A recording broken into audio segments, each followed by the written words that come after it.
मुल्क भर में सावन अपने जोबन पर। पंजाब के मुख्तलिफ शहरों में मूसलाधार बारिश।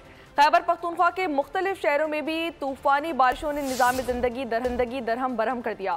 बलूचिस्तान के मुख्तलिफ अजला में भी तेज बरसात, नशीबी इलाके ज़ेरे आब आ गए। मुल्क के मुख्तलिफ शहरों में बादलों की धुआंधार इनिंग। इस्लामाबाद में बादल जमकर बरसे, जलथल एक हो गया। F11-2 में बारिश के पानी में नहाते हुए करंट लगने से 2 बच्चे जान की बाजी हार गए। रहीम यार खान, विहाड़ी, मुरीद के और आरिफ वाला समेत पंजाब के मुख्तलिफ अजला में भी तेज बरसात, सड़कें, गलियां, बाजार पानी पानी। बलूचिस्तान के शहरों जाफराबाद, बारखान, कल्लात में भी बारान रहमत। कश्मीर के अजला रावलाकोट और कोटली में भी अब्र करम बरसा। खैबर पख्तूनख्वा में तूफानी बारिशों के बाद निजाम जिंदगी दरहम बरहम। मानसेरा में मलबे से दरियाए कुनहार का बहाव रुक गया। झील बाजार के लिए खतरा बन गई। रेले में 4 दुकानें भी बह गईं। 9 होटल खाली करा लिए गए। वादी कागान का राब्ता बदस्तूर मुनकता। चित्राल में ग्लेशियर फटने से सैलाबी सूरत हाल। कोहे सुलेमान के पहाड़ी इलाकों में भी बारिश के बाद नदी नालों में तुगयानी आ गई। मुल्क के मुख्तलिफ शहरों में तेज बारिशों के बाइस अर्बन फ्लडिंग का खदशा। NDMA का अलर्ट जारी। मुताल्लिका महकमों को एहतियाती तदाबीर इख्तियार करने की हिदायत कर दी।